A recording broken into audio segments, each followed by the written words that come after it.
Hello, everybody. Welcome back to the Tackling Basketball Podcast. My name is Evan. I'm Jonathan.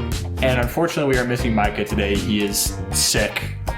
He thinks. Yeah. He claims. He could be lying to us. We don't know. But probably feel better, buddy. Hopefully before the podcast is posted and he hears this too. Yeah. We didn't get 10 likes. If you want us to publish it in a reasonable period of time, give us 10 likes on this. We'll get there one day. One day. With that, though, we'll jump right into it, starting off, of course, with Toast and Roast. Jonathan, who are you toasting this week? So I'll start out with an honorable mention toast real quickly.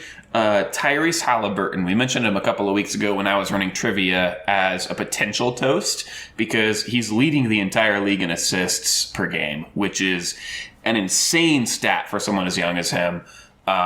He is making the trade just look absolutely one-sided right now. And but even beyond that, the Pacers are now in the semifinals for the in-season tournament, which another slight honorable mention, in-season tournament is very successful. I did not think it would be, but it is. Anyways, back to this though. In the game against the Celtics, Halliburton put up an insane stat line of 26, 10, and 13, triple-double, which has been done by hundreds of players before, but what he added to that is he had 0 turnovers, which makes it really special. It's only ever happened 7 times before that in NBA history. Wow. So why is that an honorable mention? Because Jokic did it twice in the last week. Guys, we thought that Jokic couldn't get any better. And he just continuously surprises us because he put up, in this last week, 2 of those such stat lines, although he did it with 32, 10, 15, and 36, 13, and 14. Just insane stat lines, pairing each of those with 0 turnovers. And he is, obviously a huge bright spot for the Nuggets, even with voter fatigue, just still sticking around. He's number 1 on everyone's boards right now for the MVP conversation, and I don't see that really changing until ESPN starts their bullshit propaganda again. So we'll see. Cheers to Jokic. All right, for my toast, I have to go Jordan Love. I know this is 2 weeks in a row of doing a Packers player, and I'm coming across as a homer right now. Yeah. But Jordan Love has been playing out of his mind since Thanksgiving Day when they beat the Lions. Over the past 3 games, he's averaging a 117.5 passer rating, has 857 yards, 8 touchdowns, 0 interceptions with a 69 average completion percentage. Wow. Nice. He has been, nice. He has been dominating and has gone from looking like a guy who is serviceable as a quarterback to looking like the franchise quarterback of the future for the Packers. Yeah. Against the Chiefs, had a lot of throws that were very Aaron Rodgers-esque, throwing off his back foot, changing arm slots. You can tell that he spent his time as Rodgers' backup truly learning from him and kind of trying to emulate the way Rodgers plays the game. And it has just taken him a while to get to the point where he can actually translate that onto the field. And also, to be fair to Jordan Love, he has the youngest receiving core in the NFL. And, it's not close. The longest tenured wide receiver on the Green Bay Packers is 2 years. It took some time to build chemistry to get those guys up and going. But the Packers are looking great, and Jordan Love is looking fantastic. So we obviously aren't going to start singing the Packers got another Hall of Famer yet. He's got a long way to go until that point. But props to Jordan Love for going out and beating the defending champion Kansas City Chiefs because he took it to him. So way to go, Jordan. It's been impressive and terrifying. Like I said last week, I don't want it to happen, but here we are. At least the one thing I do love is that, if it does happen again, Jordan Love is truly such a humble, nice guy. It's not like Rodgers where he's kind of an arrogant dick. Jordan just kind of keeps to himself and plays football. So, in terms of I know other fan bases will still be upset, but at least he's not a prick. If it happens, though, you need to get like all of us signed jerseys because you know him through a friend of a friend of a friend from high school. So yeah, well, it's good enough. That'll be lit, but we'll see. All right, now over to the roast portion. Jonathan, who are you taking it to this week? So Halliburton and Jokic did something that has rarely, if ever, been done before. The Patriots topped that in the other direction. They did something that has never been done since 1938, and that is they lost 3 consecutive games, and in all 3 of them, they allowed less than 10 points scored. How does that happen in the modern NFL? Like I said, 1938. That was way back when you would expect like football games to end like 7-2. Like, you know, back when football scores were similar to baseball scores. Yeah. So in almost 100 years, the Patriots become the first to do it, and this happens on the tail end of a probably their most embarrassing loss of the stretch, a 6-0 loss to the Chargers. They just couldn't put a drive together offensively, and I mean it almost can go as a miniature toast to their defense for being so solid. But if I were on their defense, I'd just fucking give up right now because this is terrible display of football that they're putting out here. Yeah, I saw a stat yesterday, which was over the past 4 games, so essentially November, the New England Patriots have given up the fewest points in the NFL, and they're 0-4. Yeah. They have by far and away the best defense in the league over the past month. Yeah. And they can't win a football game. And yeah, I mean, I think it truly goes to show what we were kind of talking about last week, that Bill Belichick still has it as a coach. He can coach football because he's always been a defensive head coach, and his defense is fantastic. He just doesn't know how to draft. Yeah. Because he's stuck with Mac Jones. He is stuck with, Devontae Parker as his best wide receiver. The offense is horrible. And so, again, the Chargers should absolutely be wanting to get Bill Belichick right now. Yeah. Or if Robert Kraft wants to keep Belichick around, Belichick just shouldn't be in charge of player personnel anymore. Yeah. That would do a lot of good favors for the Patriots. 100% agree. All right, for my roast, I did this earlier in the season, but I'm going NFL referees again. I mean, it's abysmal. It's so bad. There were so many games this weekend which just blatant either non-calls or blatant just horrible calls that just didn't make any sense. Obviously, the biggest one that everybody's talking about was Packers-Chiefs, where within the last 5 plays, the referees had 4 different calls or non-calls that people were pissed off about. The first one was the Patrick Mahomes roughing the passer or a personal foul penalty when he was 2 steps away from being out of bounds. He was 10 yards downfield from the line of scrimmage. There was no helmet to helmet. It was a perfect form hit on Patrick Mahomes to get him out of bounds, and they called roughing the passer, and it just made no sense. And then there was the one where they where they stopped the clock for Rashee Rice getting out of bounds after he had been grabbed by the defender, taken back 3 yards back upfield, which means that you should have blown it dead, and instead they stopped the clock because he quote-unquote got out of bounds. Then there was obviously the very blatant no call on the PI. I'm a Packers fan, I'll admit that. Yep. Was absolutely pass interference.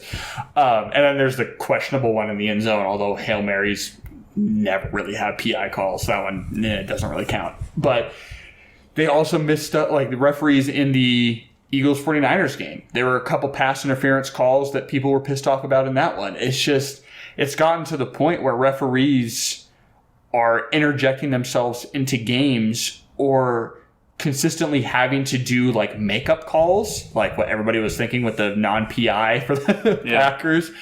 And it's just screwing stuff up in games. And I don't for a second believe the Chiefs lost because of the refs. They still had to score a touchdown and get a 2-point conversion.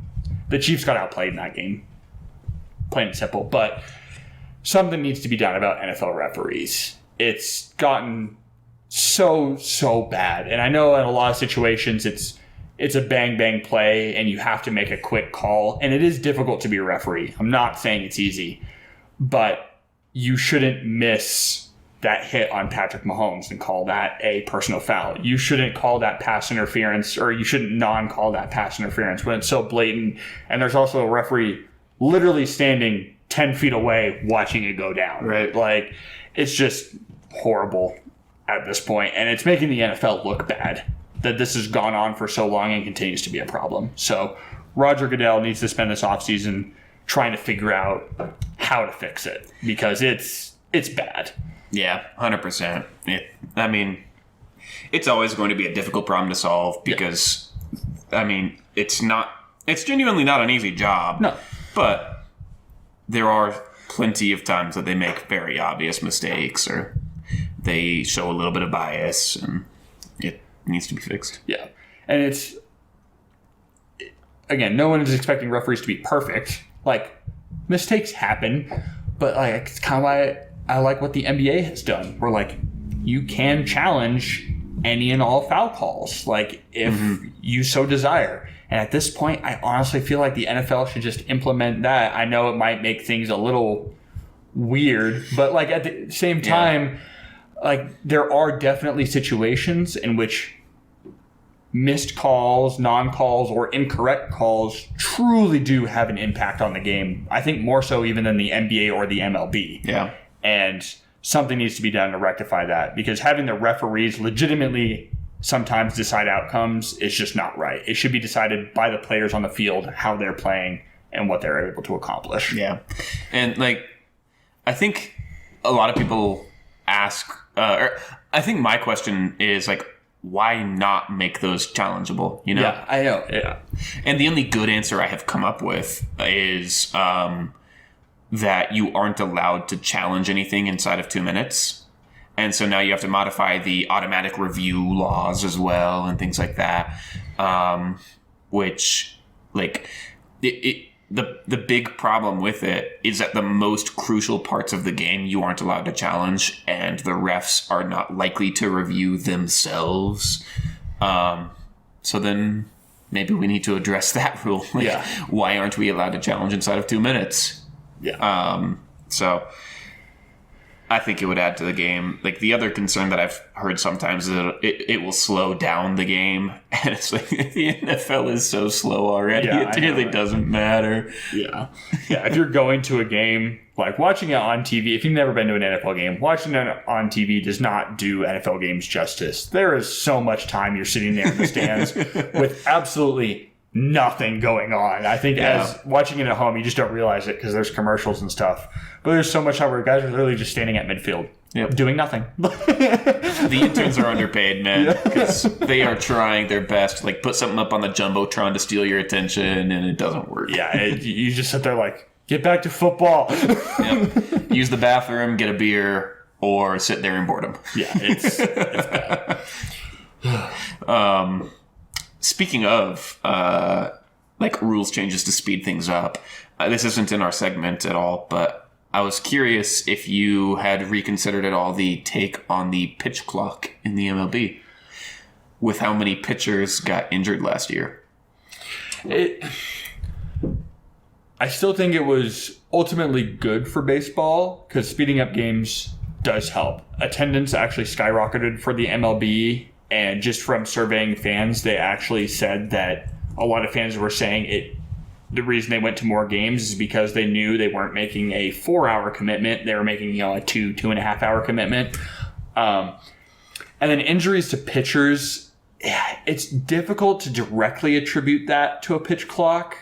Like, I know you're not giving them a pitcher as much time to, like, get set, kind of shake things out and stuff, right. And you're speeding them up. But at the same time, like, there are plenty of situations in games where it's actually beneficial to you as a pitcher to try and rush the batter. So, like, pitchers will do that anyway. So I think it might have just been kind of a fluke year for pitchers as a whole. So the pitch clock is was fine. I think it's obviously a way to bring more fans into the game, For sure. to make more money. It was successful in that regard. It improves the flow of the game, for sure. And without, I feel like, being too much of a detriment to what baseball is. Yeah. Like, there's been plenty of things like robot umpires, which they've been experiencing with in the minor leagues. I want nothing to do with that. For sure. Like, I know I just talked about NFL referees being bad, but, like, human error is part of sports. Like, it's going to happen. And, like, part of sports as a pitcher, when you have a home plate umpire, as a batter and as a pitcher, is kind of sussing out, what is this dude's strike zone today? Like, as a pitcher, you're going, is he going to give me a little bit below the knees? Is he going to give me a little bit off the plate? Or is he squeezing me hard? And as the batter, you have to figure out the first thing. I mean, if you're the leadoff hitter and you strike out or ground out or whatever, the first thing that people are asking you, or the first thing you're telling people when you get into the dugout is, hey, the umpire's calling strikes a little off the plate. Or the umpire's calling strikes a little low today. Make sure you're swinging that stuff a little lower than you would usually do. It's part of the game. It's part of strategy. Now the umpires like Angel Hernandez, who like from one inning to the other completely changes his strike zone, that's an issue. But most umpires, like I would say 90% of umpires in the MLB, it's like, yes, their strike zone might be a little off from what the strike zone is quote unquote supposed to be. But yeah, throughout the game, it's like, okay, it's always the same thing. Right. So that's good. Yeah. Yeah. Back to the pitch clock briefly. I'm torn too. Like we said, there's been way more injuries this year to pitchers than in a year past. But we've also seen like pitch velocity go up again this year, which is a sign that they're probably not tired, or at least they don't feel like they're as tired as maybe they could be. So we probably need to give it another year or two to see if this was an anomaly. Yeah, and that's the other thing is that you have guys like Jacob deGrom, who is now like on his 4th straight year of having an arm injury. Yeah. And it's more than likely because not only does he pump a 100-mile-an-hour fastball, but because he's also asking his arm to throw a 97 to 98-mile-an-hour slider. Yeah. Like 10 years ago, guys who were throwing a 100-mile-an-hour fastball, their off speed was 90 or in the 80s. Yeah. Because it is so much, it's easy on your, like not easy, but it's not as big of a deal for your arm to throw 100 when it's just a straight over the top, you're not moving your arm at all, you're just releasing the ball, pumping gas. Versus a slider, which is you come over the top and you have to tweak your arm, and you tweak that thing hard. And if you're also throwing high 90s, that is a lot of strain you're putting on that elbow, on that shoulder. So I think it's just this new mentality of I am going to throw every single pitch as if I am trying to kill somebody. Do you think that mentality needs to change then? Because maybe that sounds like closer mentality, which like you can afford to do that for a couple of pitches. You can't afford to do that as the ace. That's exactly why, like during the Nolan Ryan era, I don't know if you've seen the Nolan Ryan documentary on Netflix. Nolan Ryan's mentality was that if he didn't pitch all 9 innings, he failed that day. The average inning pitched for starting pitchers now in 2023 was 5 innings. Wow. And it's because guys' arms get gassed. Yeah. Way faster. And it's because they're pumping such high velocity. I guarantee you that in the 70s, 80s, 90s, early 2000s, there were probably guys who could have thrown a lot faster than they ever did, but they knew if I try and take it up 5 miles an hour, I'm not going to last as long as I want to in this game. And don't want to leave it to the bullpen. Yeah, exactly. Yeah. So, and nowadays the mentality is, okay, you pitch us 5 innings, great, we'll go to bullpen guy number 1, bullpen guy number 2, bullpen guy number 3, bullpen guy number 4. Yeah. And so it's completely changed with that mentality, and it may need to change back, but I don't think it ever will. So, yeah. We'll see. And injuries could very well be attributed to that mentality more than it could be the pitch clock. Yeah, so exactly. So we'll see. Yeah, like I said, a year or two, we'll figure out how much it's actually impacting. I gave you baseball. Yeah, there was. You're welcome. There was our one baseball moment for the season, ladies and gentlemen.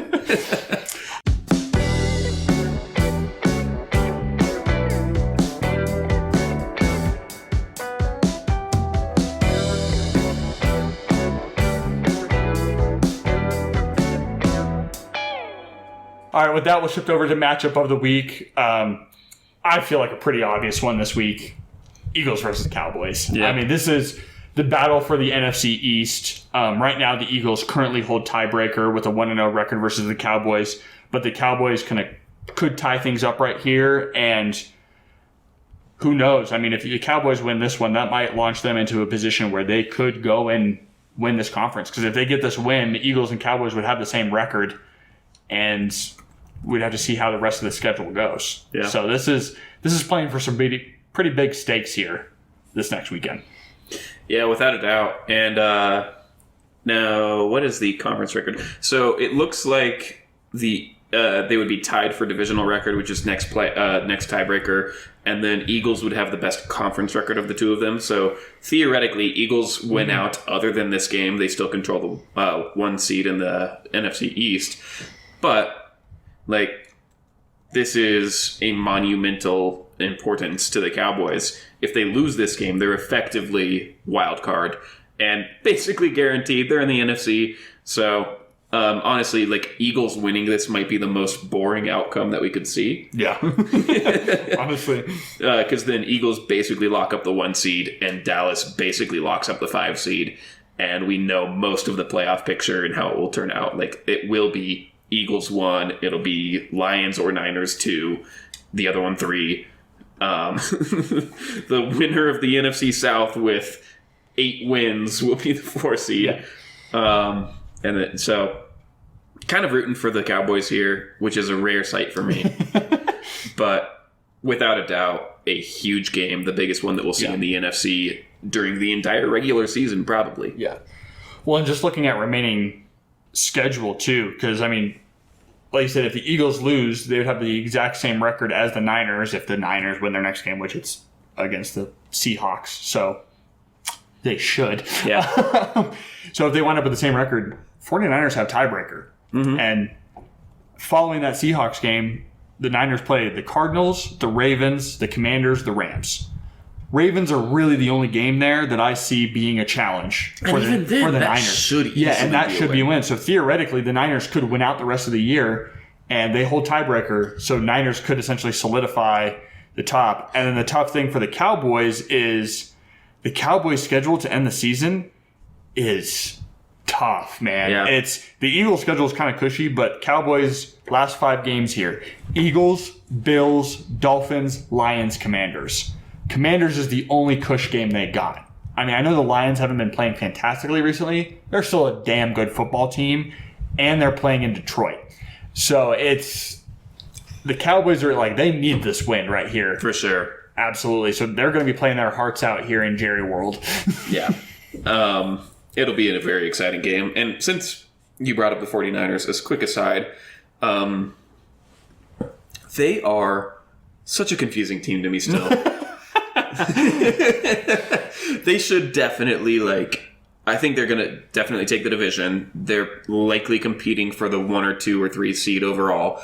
But at the same time, and they have a ton of talent on that team. At the same time, fun stat from their last game, Brock Purdy threw 4 touchdowns, but he had exactly 1 pass with 15 or more air yards, which was exactly 15 air yards. They don't throw the ball downfield. They just have incredible talent all across the board, and that makes them very dangerous. They prove that a quarterback who's able to play under control, who is willing to fit to the system that a brilliant coach is putting out there, is able to find great success in this league. And they are going to be a threat to anybody they face in playoffs. But they're still so confounding to me that the fact that you can almost sense the mistrust from Shanahan towards Purdy in the fact that maybe it's not mistrust. Maybe it is just brilliant coaching saying you need to be a game manager and you're capable of that. But that's all that he's asked to be right now. Well, yeah, that's just it. Because you see Purdy's arm in practice, and every once in a while he'll uncork one. He's done it a couple times this season, and he honestly has a pretty darn good arm and is fairly accurate downfield. So there's part of me that wants to say it's simply just Shanahan's offense is we're just going to chip away. There's no need for us to go out and do what the Bills have done and try and get 70 yards at a time. And the other weird thing for the 49ers is they have so much talent on offense, but they don't have, a guy like Jalen Waddle or Justin Jefferson, a guy who's just insanely fast who can just break away on that go route. Like Debo's pretty quick. Debo's pretty quick, but like he's quick, but he's also short, and which is not a good combo for go routes, generally speaking. So like, yeah, I think that's just kind of Shanahan's offense, and which kind of sucks for Brock Purdy because, well, he's now the MVP front runner, and which like, is crazy. Well, but like you look at the guy's stats, and he should be the MVP front runner. The tough part is I can see him losing out on the award because of exactly that, of film, because of people being like, oh, like he's just a game manager, and it's like he's a game manager, but like. I'm sorry, Kirk Cousins is also a game manager. He's never played like this. Right. Like, you still have to be a good quarterback to do what Brock Purdy's doing. Yeah. Like, you can't just be some dude and, like, be this successful even with all that talent. You still have to be accurate. You still have to have good timing with your receivers and play very good, intelligent football. For sure. But, yeah, because he's not taking any big shots in today's NFL where everybody wants the 75-yard touchdown passes and stuff, he might get dinged for it, which kind of sucks for him. Although, to be fair, to be Mr. Irrelevant to MVP candidate, I would still feel pretty damn good. Oh, without a doubt. I mean, you would hope that your salary bumps up again soon, but... No kidding. He literally drives a minivan and lives with a roommate. Interesting fact, he almost certainly would be making more money if he went undrafted. Just wild. So, yeah. Shifting over to NFL Power Rankings now. I talked last week about how it was difficult to do the top 10 because top teams kept losing. And you nailed it. And it happened again. Like, for me, my biggest riser of the week, I had the Packers jumping up to 11. I mean, they beat the Chiefs, which is huge, and they're on a 3-game winning streak.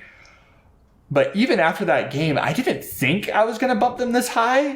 Mm-hmm. But then just so many teams lost that it was like, I kind of feel like I have to. Like, putting them behind the Steelers felt wrong. Putting them behind the Bills felt wrong. Like, I don't know. It was a really weird week to try and do NFL Power Rankings. It really was. I mean, I obviously did not rise the Packers that high. They're still a 6-6 team. Yeah.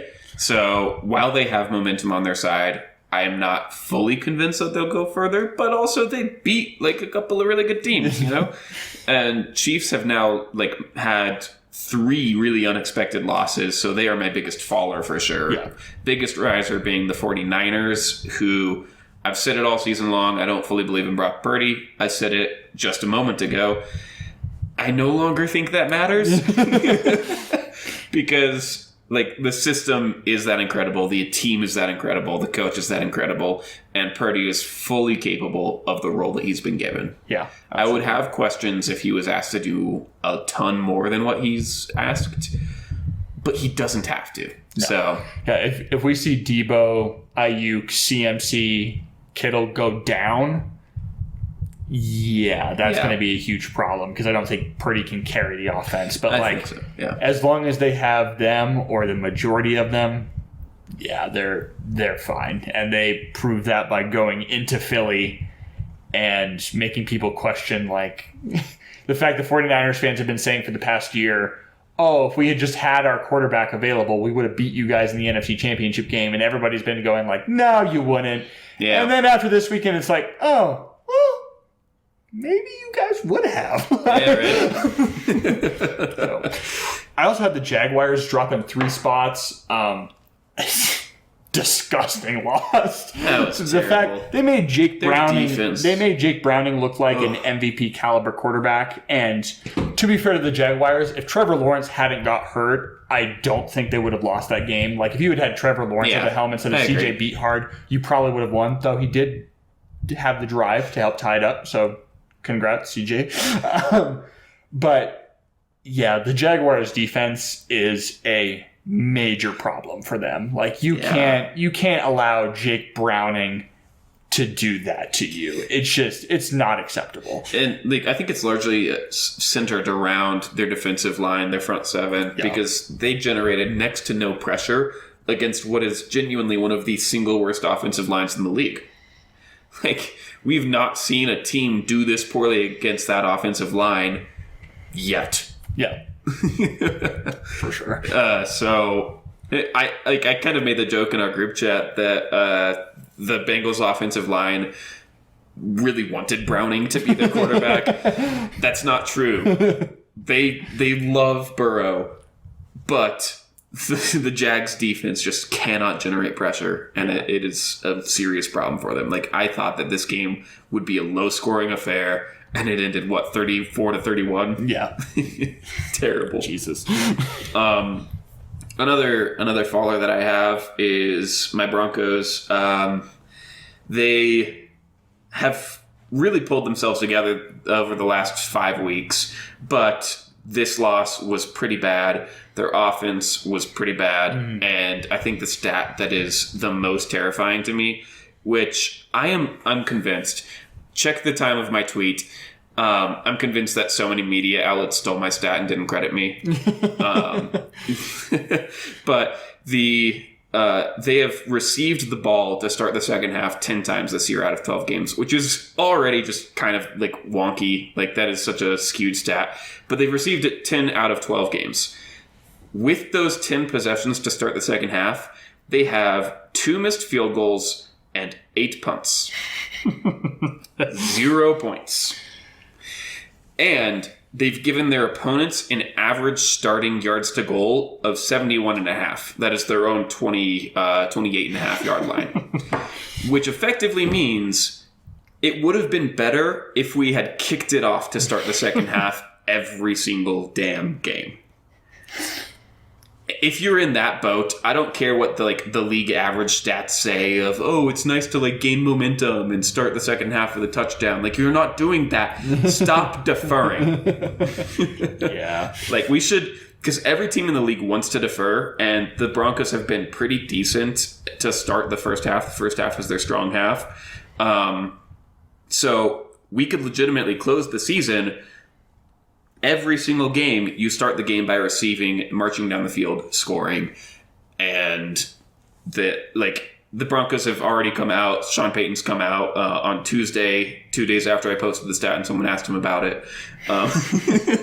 Came out and said that they're going to start creating a second game plan for the second half. And yeah, that's a good step. Also, stop deferring. Start taking control of the stronger part of the game statistically. And actually gain a little bit of momentum to start the game rather than doing the crap that you have been doing to start the second half.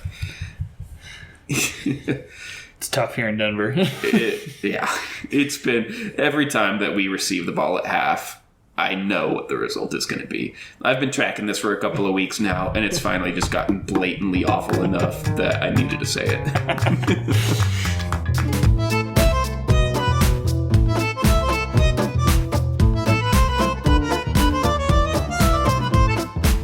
All right, shifting from the NFL over to the NBA, we're going to quickly kind of check in on our NBA standings predictions for the East and the West. We're roughly a quarter of the way through the season here, so we're just going to kind of see how our predictions are holding up. And Jonathan, if you want to kick us off with, we'll start with the Eastern Conference. What is one pick that you're feeling really good about, feeling smart about, and what is one pick that is making you feel like an idiot?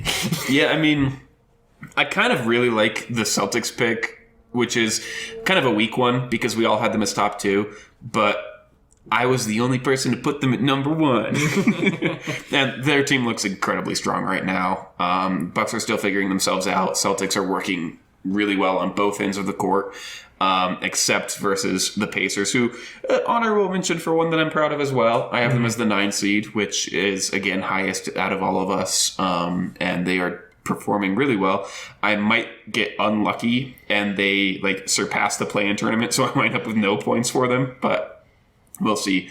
And then team that I just picked very poorly, I mean, it's gotta be super obvious. Look at number 14 there. The Orlando Magic are one of the best teams in the entire league this year, and I just completely fumbled the bag there. I thought man, I love some of the young pieces that they've added, but I thought that they were a couple of years away. and they've proven me wrong. Like, holy cow. It looks like none of us might score points, though, because Evan, who we all mocked for putting them as high as 10, they're probably not going to be in the play-in tournament. So none of us are going to get anything for the Magic, at least. I know it sounds weird that I'm going to say that like the one I'm the most proud of is the Magic at 10 when that is so blatantly wrong at the moment. But at the same time, I was the only one who had literally any confidence in this team whatsoever. They have surpassed my level of confidence, but I saw a little bit, at least, of them being able to make something out of this team. And, again, they've done way better than, realistically, I think anybody would have predicted. But good for the Magic. And then, similar to Jonathan's, my worst one is pretty obvious, the Indiana Pacers. I had them at 13, and they're currently the 6th in the East, going to be in the playoffs. Will be interesting to see down the stretch. I feel like a lot of the times with these young teams, we see them be very successful in the first half. Yeah. And then as other teams kind of get into like, okay, we need to step it up mode, they shrink back a little bit. So it will be interesting to see if the Pacers wind up being able to hold on to that true playoff spot or if they slink back into the play-in. But regardless, they're going to be in there somewhere. Me putting them as a missing it altogether was a clear miss on my part. For sure. All right, over to the Western Conference. Jonathan, kick us off again. Yeah, so my most proud pick here probably is the Thunder. Yeah. I was the only one that put them above play-in. Evan had them missing entirely. He might mention that later. I don't know his script, but there's a decent chance that I perfectly nail this position for the Thunder. Or I'm slightly too low, which again is like one of those crazy things. Like the Magic on the previous slide, Evan was like the closest of any of us to him, and he was incredibly low on them. Yeah. The Thunder, I am currently slightly low on them, so happy with that pick. My least favorite pick is a tough one to choose because there's a couple of rough ones in here. Oh my goodness. Warriors have not looked good. I don't know if it's age cliff. I don't know what it is. It's hard for me to pick an age cliff, so I didn't. I assume that they would be what they've shown in the past, and it looks like that might not be the case anymore. So that one looks really rough. Lakers isn't great. Clippers is another terrible one right now. They have been our dick of the week 3 consecutive weeks before this. So, roast of the week. That's what we call it now. Go watch season 1, everyone. Or maybe don't. But yeah. For mine, you called it out, obviously, for ones I'm not feeling good about. Thunder, there's obvious one. I'll also say the Houston Rockets. I did not think the Rockets would be this far ahead of schedule. They're kind of similar to the Magic. I thought the Rockets would take more time than this, and granted, they're only currently 10th, so they're not on the level of the Magic. They're not setting the world on fire, and I also wouldn't be surprised if the Rockets still don't make the play-in, but they're definitely much better than the worst in the West team that I had them predicted at. Also, I'll call this out for both Micah and I. The Grizzlies was a horrible pick there at 4 for the both of us. I really did not think that Ja being out was going to have this much of a detrimental impact on that team. They were better last year with Ja out. Yeah, so I thought they'd be fine. And to be fair, they also lost Steven Adams, who is a major player for them on defense and in terms of rebounding.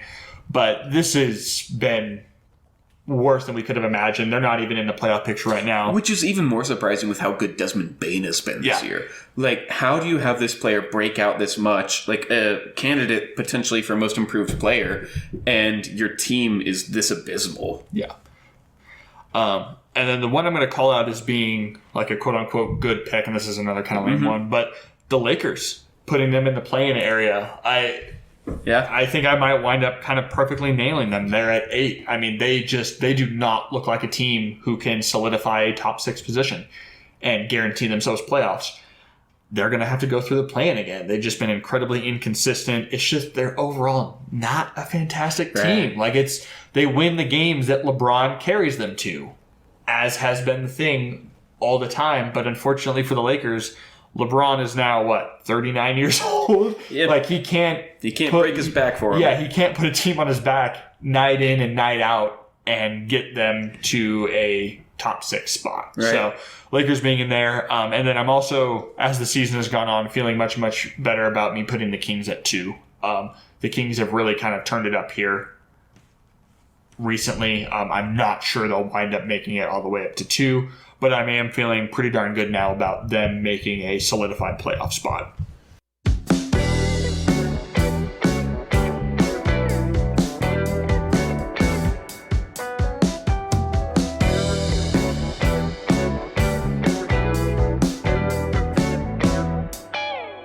Now over to NBA quarter season awards, and these are just kind of random awards that we came up with. It's a quarter of the way through the season. We're going to have some fun with it here. We're going to start out with the most surprising team in the NBA, and this is unanimous. Yeah, this is in a positive light, and it's unanimous. It's the Orlando Magic for incredibly obvious reasons, like Jonathan was talking about. Jonathan and Micah literally laughed at me when I had the Magic as the final play-in team, and they are currently second in the Eastern Conference, and they're not second because they've been beaten up on the scum of the league. They've been going out and beating some good teams. Like, they're a very good basketball team. For sure. So, again, kind of what I said with the Pacers, too. We'll have to see how this young team does down the stretch and how long they can kind of keep this pace up, because there's a good chance that teams either figure them out or they just get tired because they're all so young and not used to this, or teams step it up against them because they realize, like, oh, this team is legit. They're not the little Magic team that we've been dealing with the past couple of years. So we'll see how it continues, but for now, hey, congrats, Magic. I'm not too worried about regular season either. Usually youth is a benefit in the regular season. So that's true. I think if anything, they're going to do just as well as they have been. The only thing that is slightly of concern, at least for regular season, is, like you said, the more teams start recognizing them as threats. It's not that, like, coaches don't really care. They don't game plan more or less for different teams. Yeah. But players can sometimes get this mentality of, I want to play spoiler for this team, you know? Yeah. Like, the Magic are hunting the 1 seed in the East. We can be the team to fuck them. Yeah. And so they might run into some troubles, especially with, like, lower seeded teams, like, playing harder against them than they should. But they're legitimate. They're going to finish as a top, like, at least 3 or 4 seed in the East, probably. So, easily most surprising team to me. Yeah. Definitely. And now for most disappointing team, and again, it's unanimous. Yep. We all have the Memphis Grizzlies on there for what we talked about earlier. I mean, we just no one thought they would be this bad. Yeah. Like, it's crazy too, because like you said, you look at their roster, they really shouldn't be this bad. Like, there are other teams in the West who have worse rosters than them. I mean, the Spurs, the Jazz, probably, the Rockets, honestly, and the Grizzlies are all worse than them. So, and, like, they've been missing John Morant forever. Marcus Smart's been out recently. Luke Kennard's been out recently. But even still, Desmond Bane, Jaren Jackson Jr., Bismack Biyombo, Derrick Rose, David Roddy. Like, there's enough talent on this team that they should be better than they are. Whenever you lose your best X number of players, the thing that a lot of people forget to, like, factor in is the fact that you're, like, shifting up your reserves to bench players, and now your reserves are complete garbage. Yeah.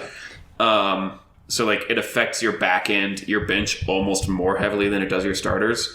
But even still, there are teams that should be worse than them, and this team should probably be performing better.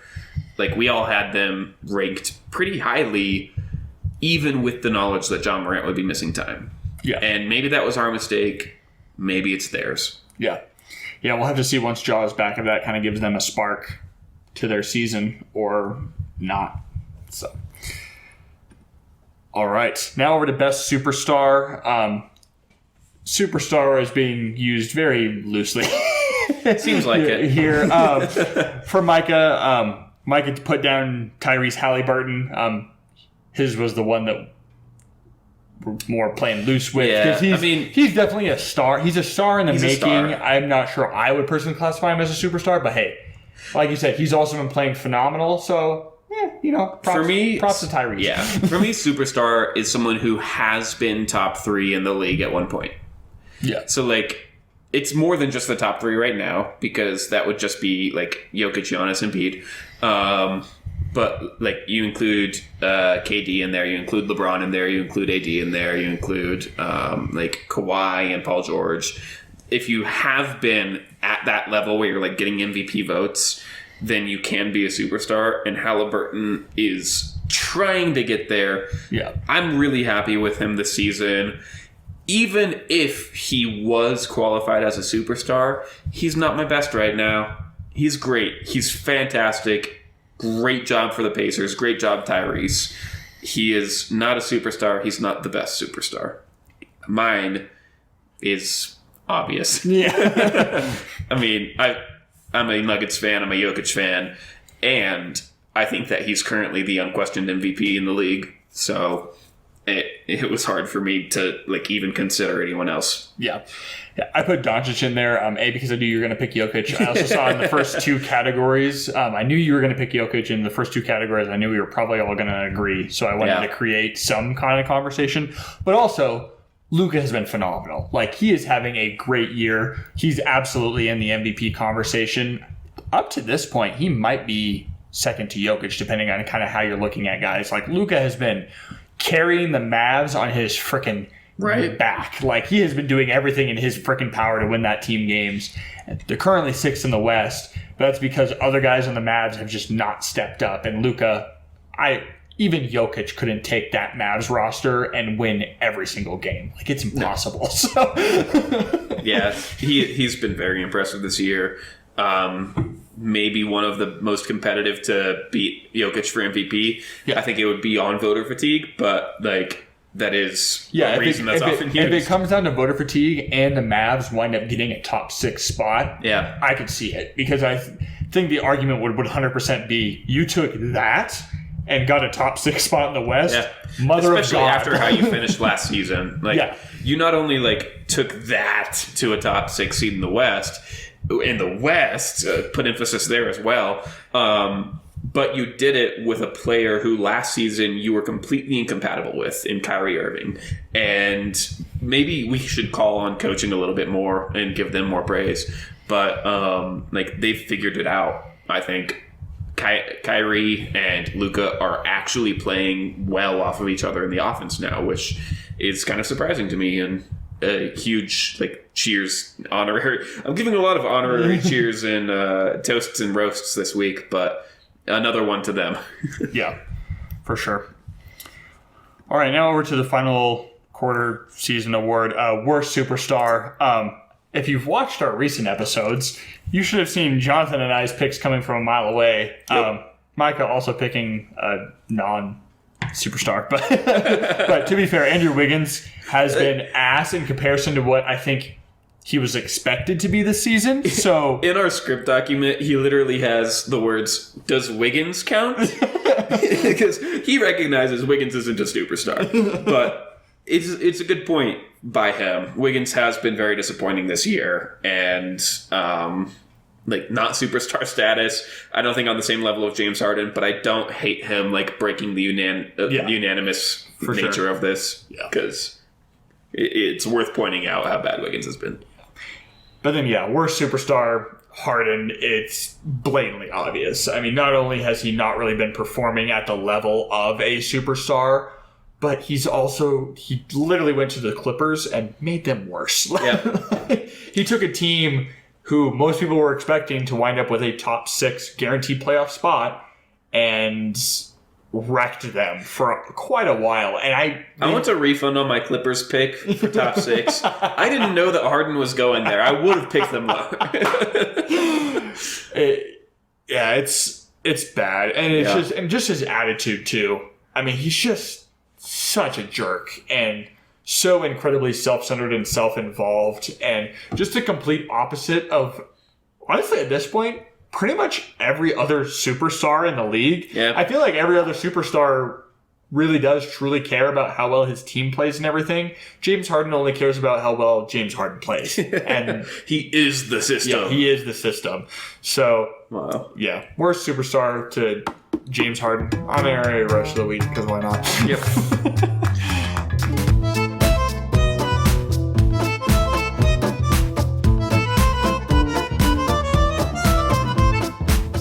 That will ship over to NBA power rankings. Not too much movement, I feel like, from this past week. Hardly any, almost surprisingly little. Again, what you and I were talking before we started recording is that unlike the NFL you have a lot of ebb and flow from week to week because a singular winner-loss, like we saw with the Chiefs losing to the Packers were able to jump up a lot, Chiefs dropped a lot because low team beats a high team. That causes a lot of change.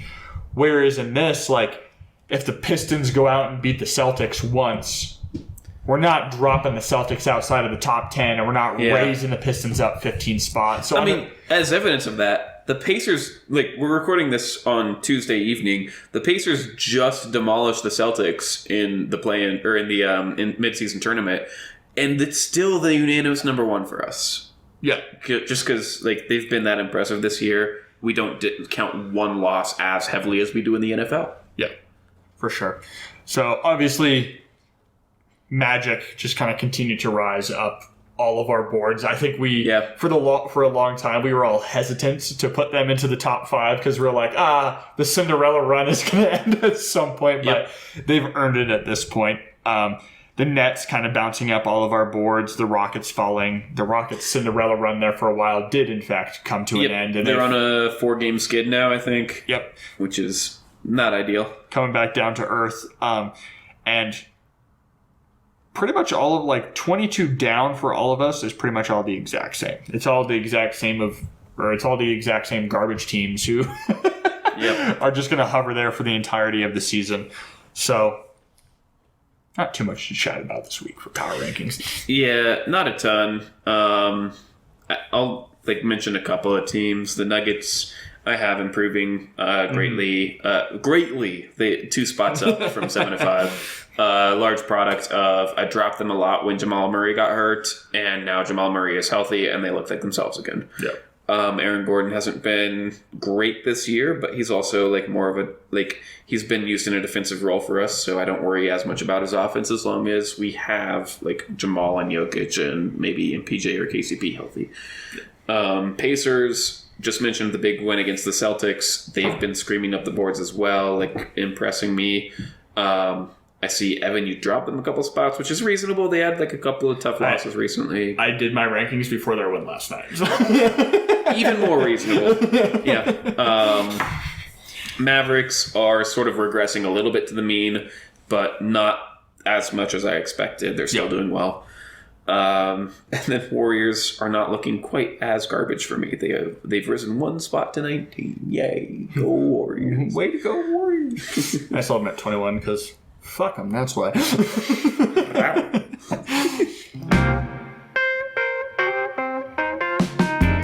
All right, well, obviously, we would usually transition over to trivia here, but as we have stated a couple times before, it is damn near impossible to do in trivia with 2 people, so we'll push it off to next week for when Micah is back and healthy. And don't I get the automatic win? No.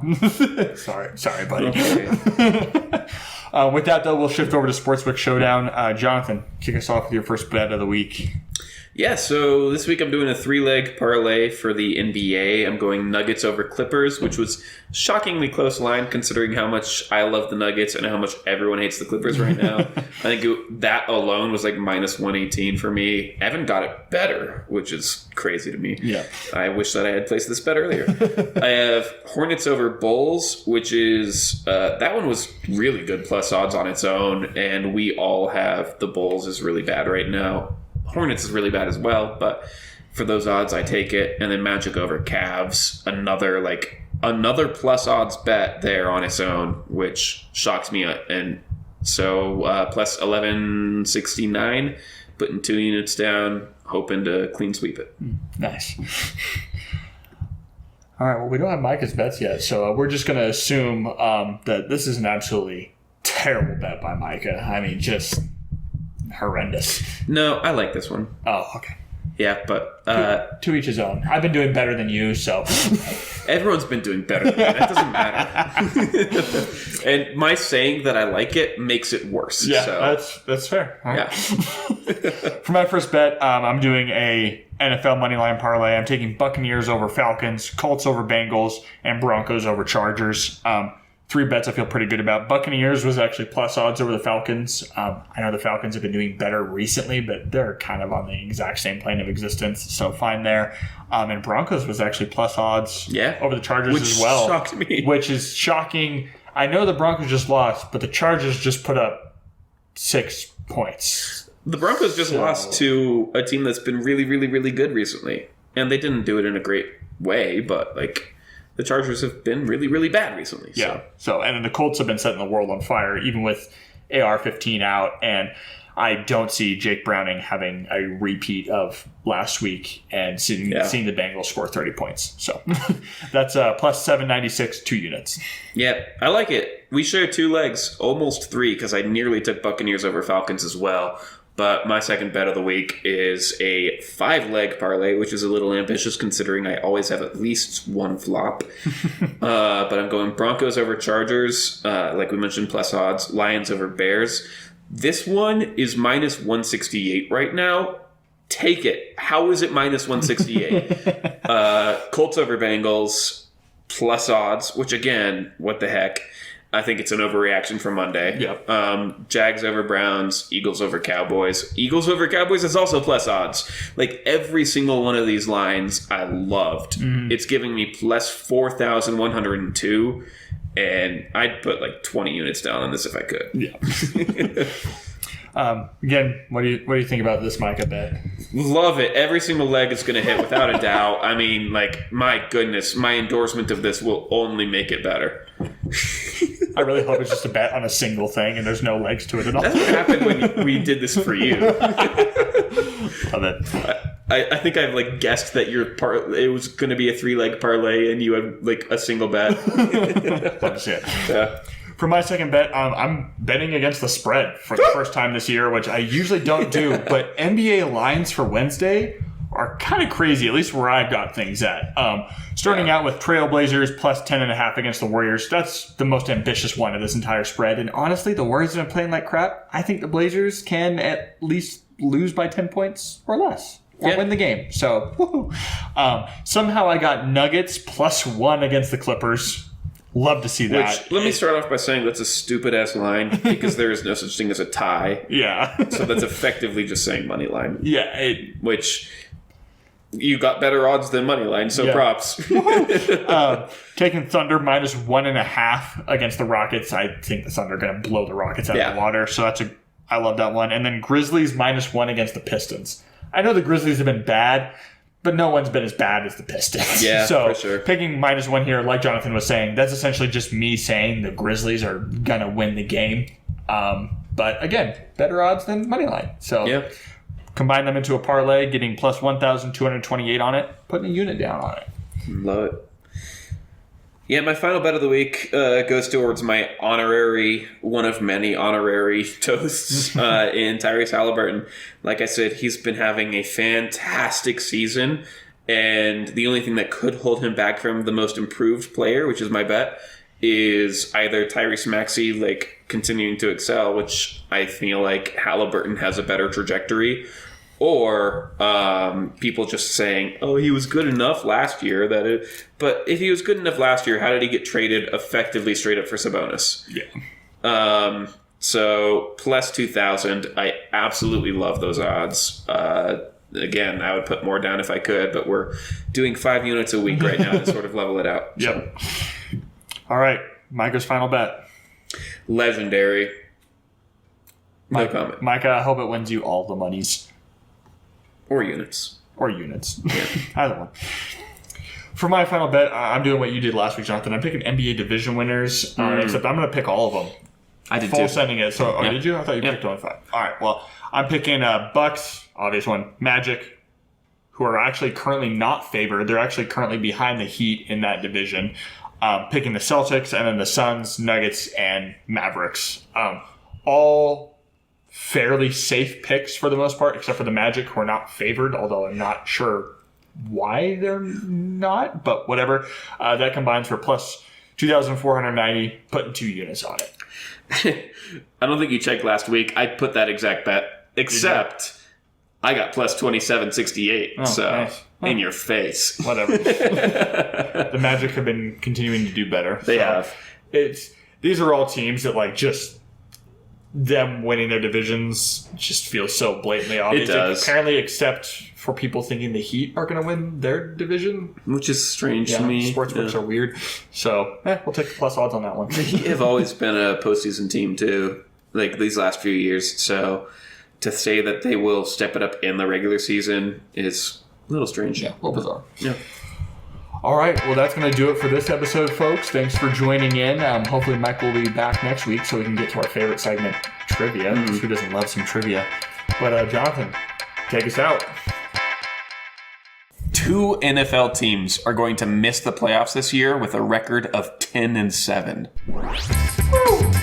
It is spicy. I like it. Yeah. Good night, y'all. Good night.